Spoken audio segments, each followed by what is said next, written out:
Guys, welcome to Sai Sharma jobs notifications. और आज हम बात करेंगे लिपिड्स के बारे में। आप सभी को पता होगा मैंने प्रीवियस वीडियो ऑलरेडी अपलोड कर दी है जिसमें आपके very very important topic cover हो चुके हैं बायोमोलिक्यूल्स के, जिसमें आपकी अमीनो एसिड्स और प्रोटीन्स और कार्बोहाइड्रेट्स बहुत इंपॉर्टेंट क्वेश्चन है, वो आपको मैंने ऑलरेडी अपलोड कर दी है। आपने प्लेलिस्ट चेक कर लेनी है।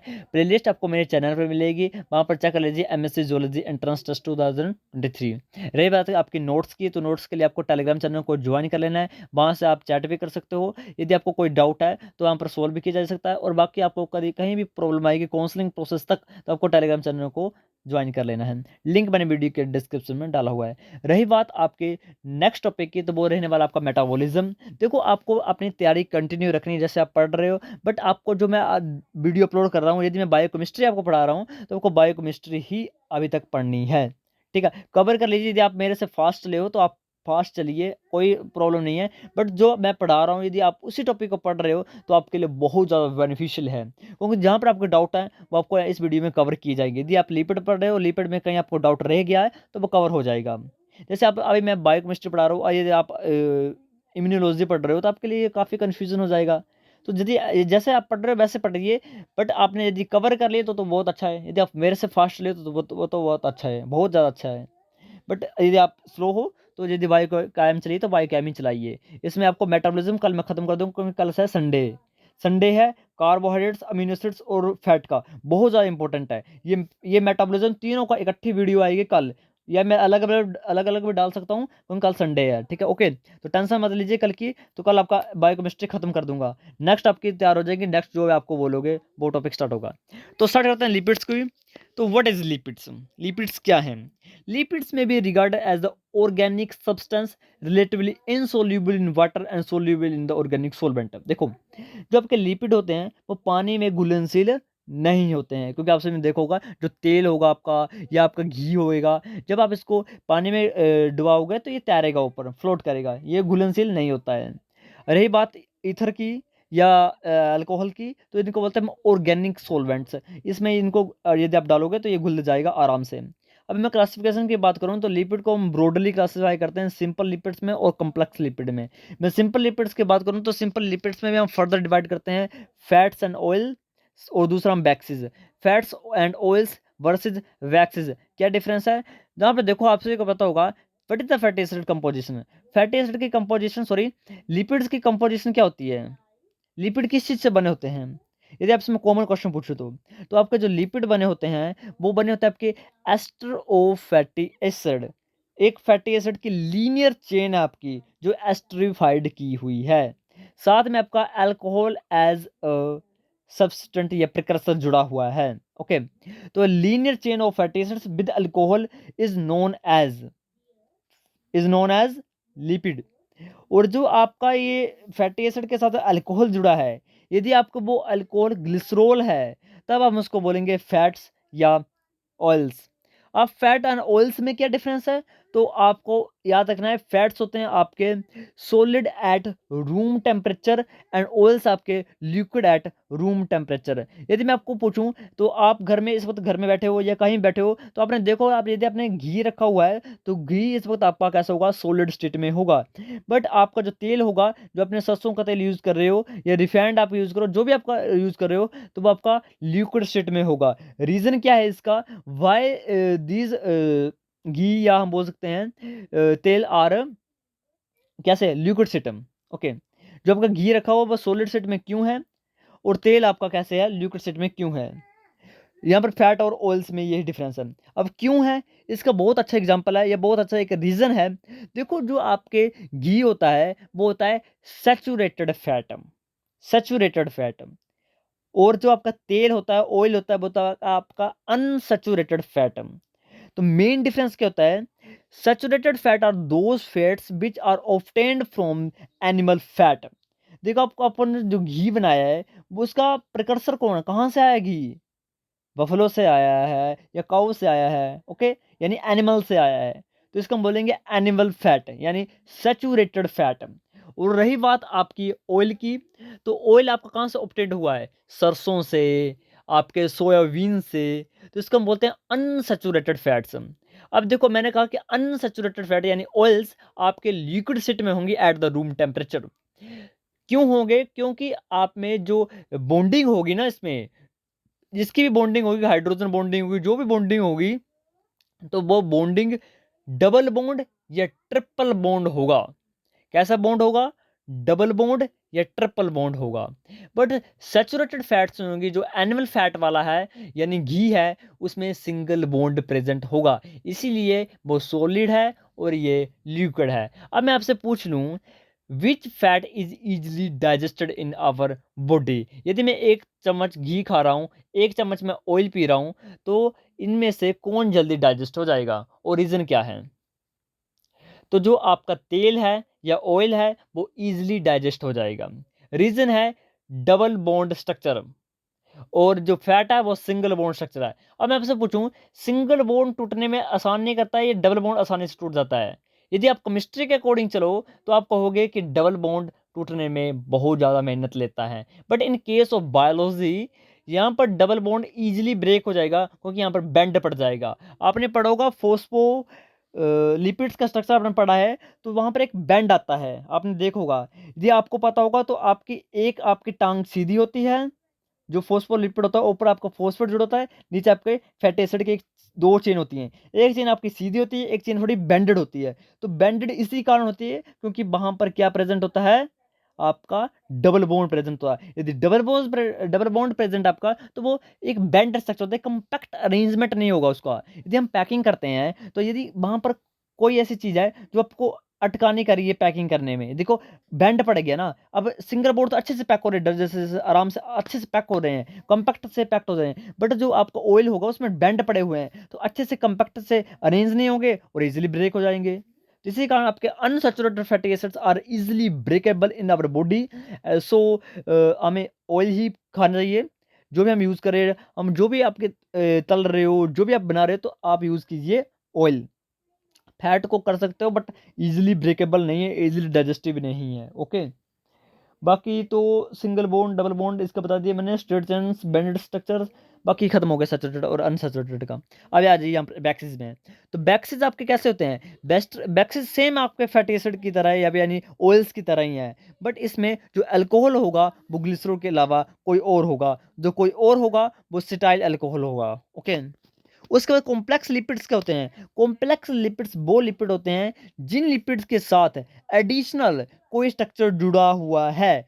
मैंने आपको बताया है लिपिड्स बने होते हैं ester fatty acids with alcohol, but अगर आपका अल्कोहल प्रेजेंट है, फैटी एसिड भी प्रेजेंट है, पर साथ में एक और प्रिकर्सर जुड़ा हुआ है, वो आपका प्रिकर्सर कुछ भी हो सकता है। मान लीजिए वो फॉस्फेट हो सकता है, मान लीजिए वो न्यूक्लिक एसिड हो सकता है, मान लीजिए कोई अमाइनो एसिड हो सकता है, मान लीजिए कोई कार्बोहाइड्रेट्स हो सकता है, कुछ भी हो सकता है, उसका बोलते हैं कॉम्प्लेक्स लिपिड्स। पहला एग्जांपल है फॉस्फोलिपिड्स। मुझे बताइए फॉस्फोलिपिड में क्या होगा? फॉस्फोलिपिड में एक लीनियर स्ट्रक्चर होगा फैटी एसिड्स का, साथ में आपकी होगी एक अल्कोहल जो जनरल प्रेजेंट होता ही है, और साथ में आपका होगा एक फॉस्फेट ग्रुप, क्योंकि ये फॉस्फोलिपिड है, यानी phosphate is a precursor in this case. और फॉस्फोलिपिड कहाँ प्रेजेंट होता है? फॉस्फोलिपिड प्रेजेंट होता है generally in the membrane, cell membrane में फॉस्फोलिपिड अबंडेंट होता है। ओके, ग्लिसरोफॉस्फोलिपिड की बात करूं तो यहाँ पर जो ग्लिसरो, तो यहाँ पर ग्लिसरॉल आपका अल्कोहल यूज हुआ रहा है। ओके, फॉस्फोलिपिड है, ये फॉस्फोलिपिड का टाइप है, फॉस्फोलिपिड, ग्लिसरोफॉस्फोलिपिड, स्फिंगोफॉस्फोलिपिड। ग्लिसरोफॉस्फोलिपिड्स यानी जो फॉस्फेट होगा उसके साथ जो अल्कोहल जुड़ा है वो ग्लिसरॉल है। अगर ग्लिसरॉल नहीं है तो स्पिंगोमाइन है, स्पिंगोसिन है। ठीक है, स्पिंगोसाइन होगा अल्कोहल, तो उसको हम बोलेंगे स्पिंगोफॉस्फोलिपिड। अगर मैं ग्लाइकोलिपिड्स बोलूं तो यदि आप बता सकते हो व्हाट इज ग्लाइकोलिपिड्स? माइंड में 2 मिनट आपको सोचना, 2 मिनट आपको आराम से सोचिए what is glycolipids. Lipids with glyco, glyco word किसके लिए हम यूज करते हैं? ग्लूकोज के लिए। तो यहाँ पर कार्बोहाइड्रेट्स की बात की जा रही है, तो लिपिड के साथ कार्बोहाइड्रेट प्रेजेंट होगा, उसको बोलते हैं ग्लाइकोलिपिड्स। लिपोलिपिड्स है, लिपोलिपिड सॉरी लिपोप्रोटीन्स है। तो लिपिड और क्या है? प्रिकर्सर क्या है? साथ में कौन सा जुड़ा है? प्रोटीन जुड़ा है, तो protein is the precursor. Other complex lipids भी हैं, ड्राई लिपिड्स में, मिसलिनियस लिपिड्स भी आपको जरूरी नहीं है। उसके बाद आ जाइए फैटी एसिड की। मैंने बात की है कि लिपिड बने हुए एस्टर फैटी एसिड से। अगर मैं पूछ लूं फैटी एसिड किससे बने हुए हैं, तो fatty acids are the carboxylic acids with hydrocarbon side chain, यानी CH3 CH3 CH3 CH3 CH3 COOH। तो ये बना आपका एक full fatty acid. Fatty acid दो टाइप के होते हैं, एक होते हैं अनसैचुरेटेड फैटी एसिड्स और सैचुरेटेड फैटी एसिड। मैंने आपको पढ़ा दिया है, अब मैं बार बार आपको ये रिपीट नहीं करूंगा। यहाँ पर एग्जांपल देखिए, सैचुरेटेड फैटी एसिड, जो सैचुरेटेड फैटी एसिड्स है, एनिमल फैट है, वो आपकी जो मोस्ट इंपॉर्टेंट है, इसमें आपको बता देता हूँ मोस्ट इंपॉर्टेंट आपको कौन सा याद रखना है, अभी टिक कर लीजिए।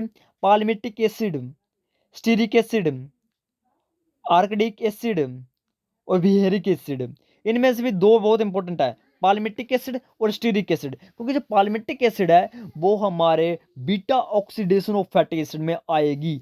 तब मैं आपसे पूछूंगा, अभी मैं पूछ रहा हूं, अभी आपको ध्यान से पढ़ लेना है। पालमिटिक एसिड बना होता है 16 कार्बन कंपाउंड से। कितने कार्बन कंपाउंड से?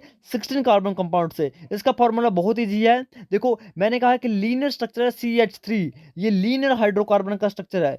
CH2 12, कितने CH2 जुड़े हुए हैं? 12 CH2 जुड़े हुए हैं, और साथ में क्या जुड़ा हुआ है? COOH। ये बहुत ईजी स्ट्रक्चर है। इसमें सिंपल ये कहा जा रहा है कि हमने 16 कार्बन को कंप्लीट करना है। यदि COOH में एक कार्बन है, CH3 में एक कार्बन है, दो कार्बन हो गए, तो आगे यहाँ पर देखो 14 यहाँ पर आगे मैंने कर दी CH2 में, तो कितने हो गए? 14, एक 15, एक 16, 16 हो गए। तो CH3 CH2 14, COOH structure of palmitic acid. Stearic acid में 18 कार्बन होंगे। यहाँ पर जहाँ पर CH2 14 आप लिख रहे हो, वहां पर CH2 16 कर दो, बहुत ईजी है। उसके बाद देखो अनसैचुरेटेड फैटी एसिड्स है, इसके एग्जांपल आपको याद रखने हैं। एक आपके palmitoleic acid, oleic acid, linoleic acid, linolenic acid और आर्किडोनिक एसिड। यदि मैं आपसे पूछ लूं what is known as essential fatty acids और नॉन एसेंशियल फैटी एसिड्स, बहुत इंपॉर्टेंट है, बहुत ज्यादा इंपॉर्टेंट है ये, और ये MSc एंट्रेंस में आएगा। अभी मैं लिख के लीजिए, MSc एंट्रेंस में आएगा ये। तो जो आपका नॉन एसेंशियल अमाइनो एसिड है, सॉरी अमाइनो एसिड आपने मैंने पढ़ा दी है पहले। जो नॉन एसेंशियल आपकी फैटी एसिड हैं वो दो हैं, एक आपकी पालमेटिक एसिड और एक आपकी स्टीरिक एसिड। क्योंकि ये बॉडी हमारी बना रही है, खुद बना रही है हमारी बॉडी, तो हमें नीड नहीं है कि डाइट में हमको ये खाना है, ओके। बट जो एसेंशियल होगी हमें डाइट में खानी पड़ेगी। तो ये तीन आपकी एसेंशियल फैटी एसिड है, बहुत ज़्यादा इंपॉर्टेंट है। किसी भी एग्जाम के लिए आप तैयारी करो, ये तीन आप कभी नहीं भूलोगे, linoleic acid, linolenic acid and arachidonic acid. Linoleic acid आपके 18 कार्बन कंपाउंड है, लिनोलैनिक भी 18 कार्बन कंपाउंड है, आर्किडोनिक आपकी 20 कार्बन कंपाउंड है। स्ट्रक्चर यहाँ पर पढ़ सकते हो, बहुत इजी स्ट्रक्चर है। इसकी एक ट्रिक है, मैं लिख दूंगा आपके टेलीग्राम चैनल पर। सो कंप्लीट फैटी एसिड्स और लिपिड्स। कहीं डाउट है तो कमेंट कर दीजिए, या आप टेलीग्राम पर पूरा आपका जहाँ पे कंफ्यूजन है आप बात कर लीजिए मेरे से, आपको तुरंत रिप्लाई मिलेगा। न्यूक्लिक एसिड एंड न्यूक्लियोटाइड्स बहुत ज़्यादा इंपॉर्टेंट है ये भी। अब देखो मैं आपसे पूछूं कि जो DNA होता है या RNA होता है वो किस चीज़ से बना होता है, तो आप पहले जहन में आएगा न्यूक्लियोटाइड्स। तो what is the nucleotides, what is the nucleosides, इसके बारे में डिस्कस करेंगे, ओके। तो सबसे पहले what is nucleotide.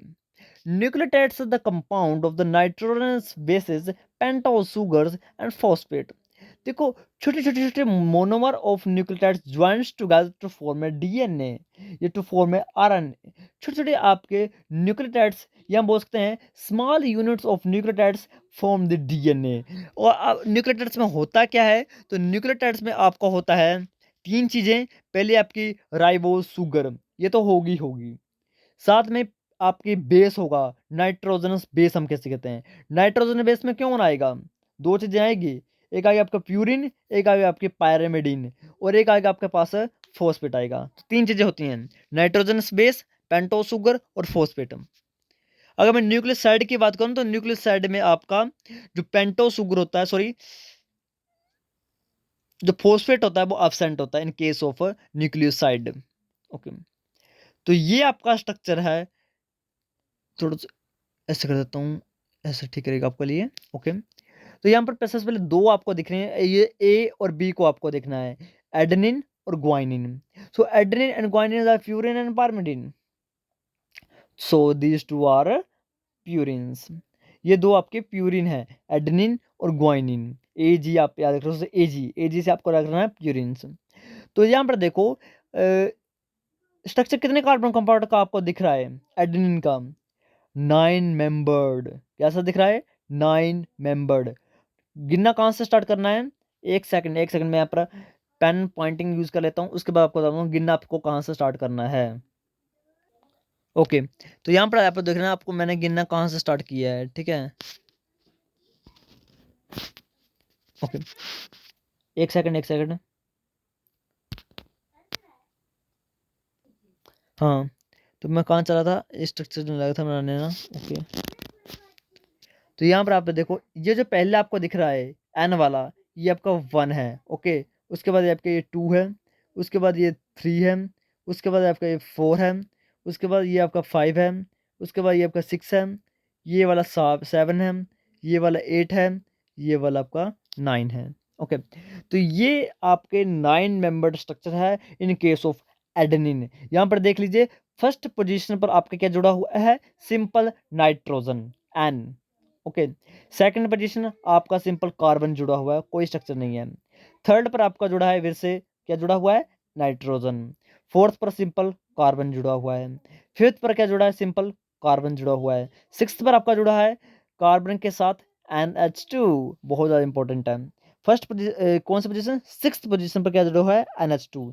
Seventh position पर क्या जुड़ा हुआ है? N। एट्थ पर सिंपल कार्बन। नाइन्थ पर क्या जुड़ा है? NH। ये H उड़ जाएगा जब ये बॉन्डिंग बनाएगा। किसके साथ बनाता है ये बॉन्डिंग, बता सकते हो आप?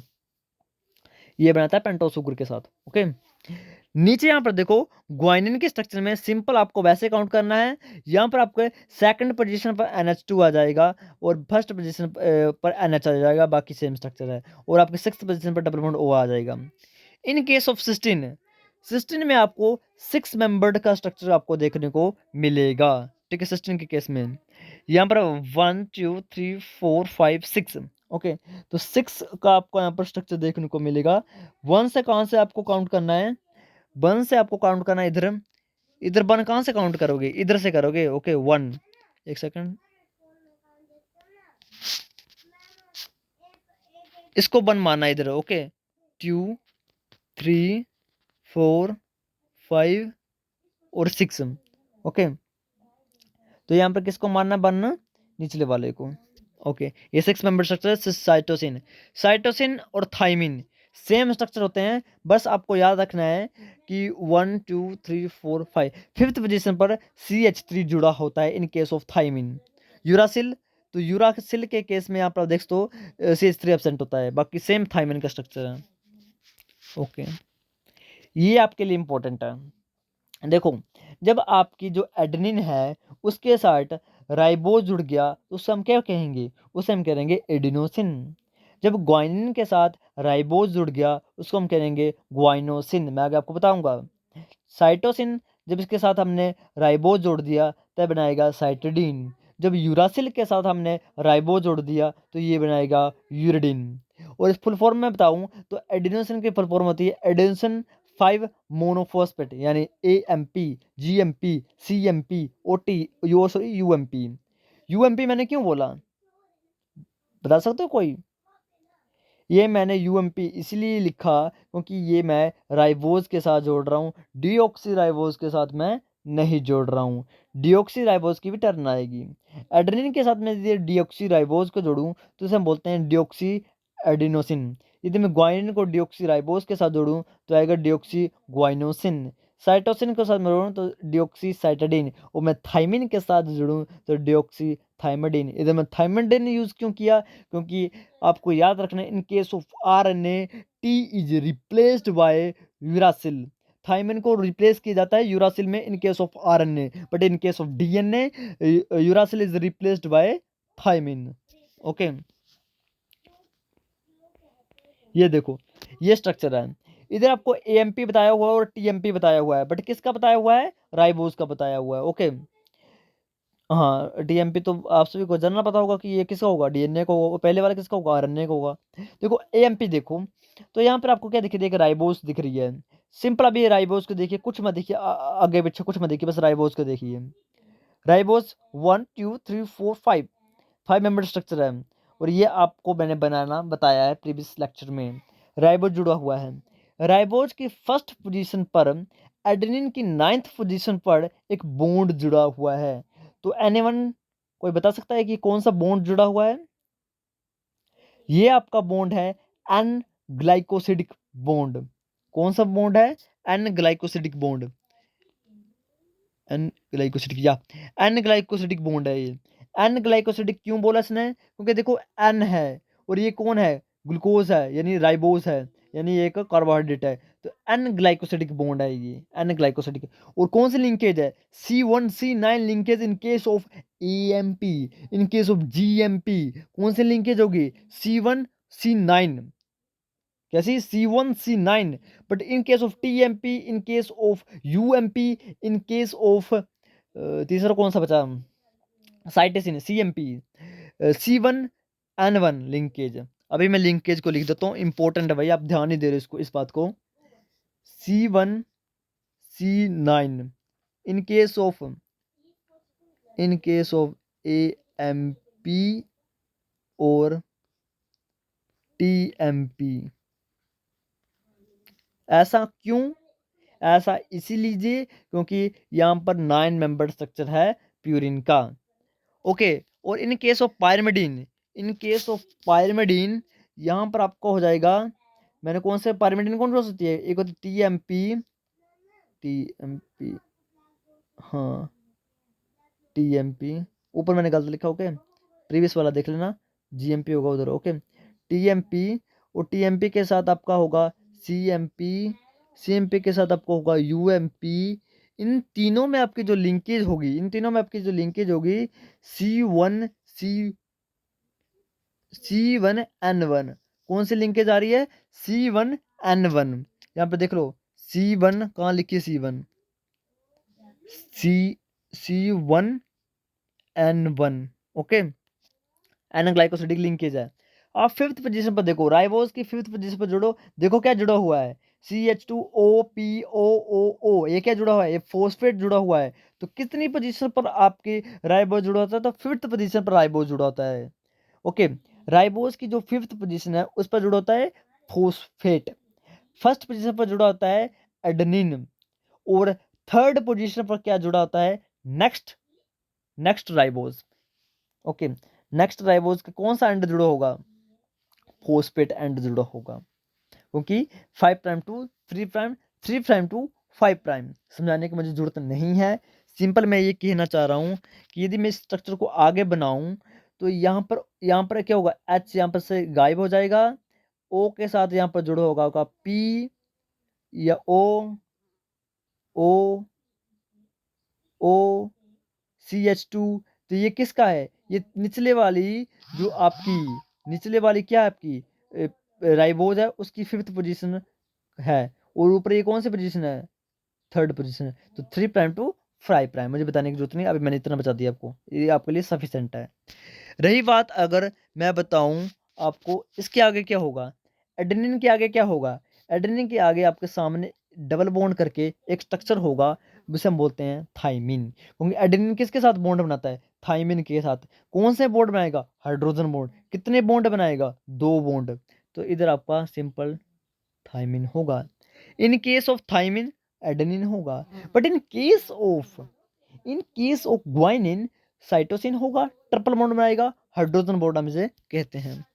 ओके, यहाँ पर देखो राइबोज और डिऑक्सी राइबोज में क्या अंतर है? राइबोज और डिऑक्सी राइबोज में ओनली सिंगल अंतर है, जो सेकंड पोजीशन है वहां पर इन केस ऑफ राइबोज OH होगा, but in case of deoxy ribose O उड़ गया होगा, तब इसको बोलते हैं डीऑक्सी। डीऑक्सी यानी ऑक्सीजन नहीं है, तो ऑक्सीजन उड़ गई इधर से। Okay, in case of DNA होता है ये।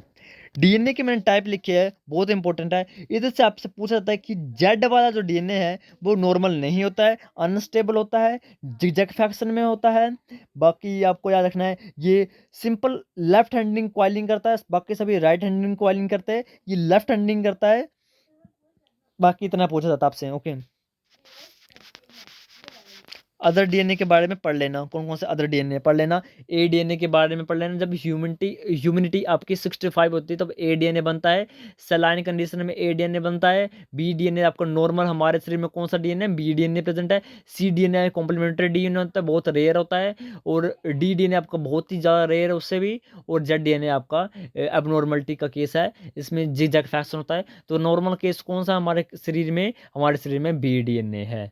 Okay, most abundant type of DNA is, आपसे क्वेश्चन पूछा जा सकता है, तो that's answer is B DNA। Okay, यहाँ पे देखो विटामिन्स है, विटामिन्स की fat soluble, water soluble. Fat soluble कौन सी है? ADEK, याद सकते हो बस कर। या भी आप फैट सोल्यूबल को याद नहीं कर सकते ना, तो आप वाटर सोल्यूबल याद रख ले। दो ही वाटर सोल्यूबल हैं, एक सी और एक बी।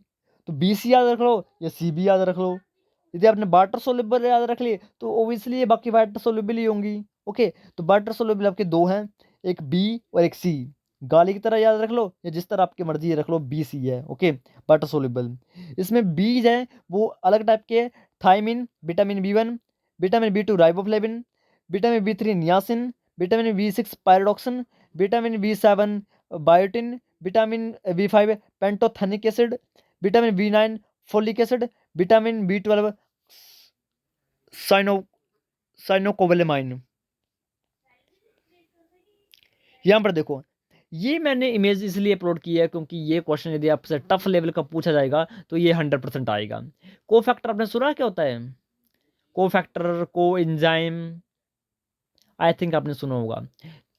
आपका कभी भी कोई भी रिएक्शन प्रोसीड नहीं होगा यदि आपने को एंजाइम प्रेजेंट नहीं होगा। तो को एंजाइम बहुत ज़्यादा ज़रूरी है किसी भी रिएक्शन को प्रोसीड करने के। जैसे एंजाइम प्रेजेंट होता है, देखो एंजाइम के दो टाइप होते हैं, क्या होता है आपका एपो एंजाइम और आपका को एंजाइम। जब एपो एंजाइम और को एंजाइम आपस में ज्वाइन रहता है तो वो होता है होलो एंजाइम, आपने पढ़ा होगा। तो होलो एंजाइम जब बनेगा तो जो एपो एंजाइम होता है वो प्रोटेनेसिस पार्ट होता है, को एंजाइम आपका कोई ना कोई को फैक्टर होगा। जैसे मैं फॉर एग्जाम्पल की एक रिएक्शन लूँ, यदि मैं रिएक्शन सिंपल रिएक्शन ले रहा हूँ, जो टफ नहीं लूंगा, मैं ग्लाइकोलाइसिस की एक लूंगा। ग्लाइकोलाइसिस में आप सभी को पता होगा जो ग्लूकोज है वो कन्वर्ट होता है ग्लूकोज 6 फोस्फेट में। तो यहाँ पर एक एनर्जी यूज हो रही है, ATP यूज हो रहा है, साथ में एक को फैक्टर यूज हो रहा है Mg2 पॉजिटिव, आपने पढ़ा होगा। तो Mg2 पॉजिटिव आपका एक को फैक्टर की तरह काम कर रहा है। तो इधर बताया जा रहा है कि कौन से ऐसे विटामिन हैं जो को फैक्टर का काम करते हैं। बहुत ज़्यादा इंपॉर्टेंट है ये, इसमें 3-4 इतनी इंपॉर्टेंट है जो आपने लगातार बायोकेमिस्ट्री में पढ़ते आ रहे हो, बचपन से आप पढ़ते आ रहे हो। इसका नाम है FAD, पढ़ा है? बहुत पढ़ा आपने। FAD, NAD positive, NADP positive, PLP, को एंजाइम A, TTP, FMN, बहुत ज़्यादा इंपॉर्टेंट है ये, आपने पढ़ी, सब टर्म आपने पढ़ी हुई है। तो पहली आपकी थायमिन पायरोफोस्फेट, थायमिन पायरोफोस्फेट, TPP, कहाँ पढ़ा है TPP आपने? याद आ रही है कुछ? नहीं आ रही है आपको? ट्रांसकिटोलेज, ट्रांसकिटोलेज रिएक्शन याद आ रहा है? ये ट्रांस एमिनेशन, और मैं डी एमिनेशन की बात कर रहा हूँ, वहां पर आपकी ट्रांसकिटोलेज एंजाइम लगता है और थायमिन आपकी एक कोफैक्टर लेके आ रही है जिसको बोलते हैं TPP। TPP आपकी हेक्सोज मोनोफोस्फेट संट में भी यूज होती है। मैं आपको कल पूरा मेटाबॉलिज्म करवाऊंगा इसका। ओके, दूसरी आपकी वहां पर सभी टर्में आएंगी। फ्लेविन मोनोन्यूक्लियोटाइड, FMN ये किसकी है? ये राइबोफ्लेविन की है। TPP किसकी है? थाइमिन की है। T से याद रखना थाइमिन, FMN से याद रखना राइबोफ्लेविन। राइबोफ्लेविन कौन सी है? Vitamin B2। और इसमें कौन सी होती है? L amino acid. Okay, FAD flavin adenine dinucleotide, ये कौन सी है? राइबोफ्लेविन। FMN और FAD ये दोनों किसकी है? राइबोफ्लेविन की है। राइबोफ्लेविन कौन सा है? Vitamin B2। Nicotinamide adenine dinucleotide, NAD positive है, NAD पॉजिटिव लगातार यूज होती है टर्म में ये। NAD positive. नियासिन, नियासिन कौन सी है? विटामिन 7 या विटामिन 9? आई थिंक विटामिन 7 है ये 9 है, कौन सी है ये? विटामिन 7 ही होगी जहाँ तक मुझे लग रहा है। बायोटिन है विटामिन, अच्छा नियासिन, ओ सॉरी, विटामिन 3 आपकी नियासिन। तो विटामिन 3 नियासिन, तो नियासिन की कौन सी है? निकोटानिमाइड एडेनिन डाइन्यूक्लियोटाइड, बहुत ईजी है। यदि आप एन एन वर्ड यूज करो ना तो एन से आपको पता है एक ही है विटामिन। यहाँ पर विटामिन बी वाली वही यूज होती है जितने भी कोफैक्टर में है। तो NAD कौन सी है? नियासिन। एन वर्ड से याद रखना नियासिन, T वर्ड से याद रखना थाइमिन, F वर्ड से याद रखना राइबोफ्लेविन। ओके, फ्लेविन से F याद रखना। Okay, NAD positive nicotinamide adenine dinucleotide phosphate, ये भी वही नियासिन ही। लिपोइक एसिड यूजफुल नहीं है। PLP पायरोडॉक्सल, पायरिडॉक्सल फॉस्फेट है। पायरिडॉक्सल फॉस्फेट आपके यूज होती है ट्रांस एमिनेशन रिएक्शन में, जो कन्वर्ट करती है किसी को, कीटो एसिड को with help of amino acids convert करेंगे न्यू अमीनो एसिड में। पढ़ा होगा आपने, नहीं तो कल मैं आपको पढ़ा दूंगा। PLP, तो वहां पर PLP ये पायरोडॉक्सिन है, pyridoxine vitamin 6, vitamin B6 pyridoxine. Coenzyme A pantothenic acid. Vitamin B5 vitamin B5 vitamin B5 is paradox pantothenic acid.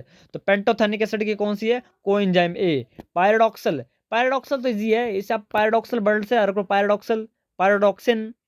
Vitamin B6। Folic acid, folic acid किसकी है? टेट्राहाइड्रोफोलेट, टेट्राहाइड्रोफोलेट सुना हुआ? THF, THF बहुत जरूरी है DNA repair system में। THF नहीं पढ़ा तो इसके फुल फॉर्म होते हैं टेट्राहाइड्रोफोलेट। ये बनता है precursor of folic acid. Folic acid कौन सी? विटामिन B9, आई थिंक 9 हो गया यार, इसका तो 9 होना चाहिए। हाँ 9 है, विटामिन B9 फोलिक एसिड है। उसके बाद बायोसिन है, बायोसिन कोई यूजफुल नहीं है। मिथिलीन कोबेलेमाइन, तो कोबेलेमाइन ऐसे लग रहा मतलब वर्ड से ही।